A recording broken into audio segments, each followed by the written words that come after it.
Hoy, Mark. Uy! Glenda! Musta? Ito, okay naman. Anong ginagawa mo dito? Ay, nako, ang dami ko palang mga kulang na dokumento kay Livy. Sinubmit ko ngayon. Nawala sa isip ko eh. Siya palang medyo may kulang sa requirements, ano? Pasensya na. No, it's alright, it's alright. Alam mo, yung anak mong yan, napakagaling yan. Alam ko naman yun, Mark. Sige.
Okay. Okay, kids. So, ayun naman. Tatawagin natin ang representante ng Grade 8 ANP. Let's call in Sep Molina at Dylan De La Paz.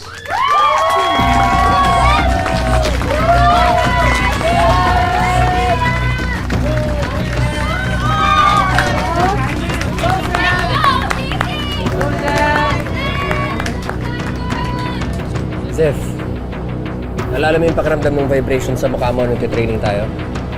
Yun ang hanapin mo, yun ang gagawin mo ngayon. Tandaan mo yan. Yun ang gusto mong maramdaman.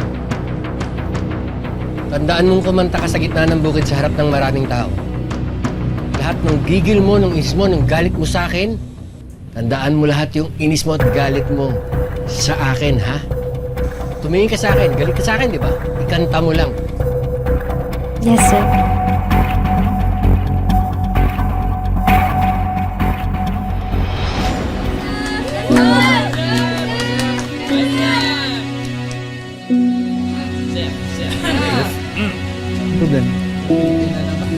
Dylan, tama ba yung nakikita ko?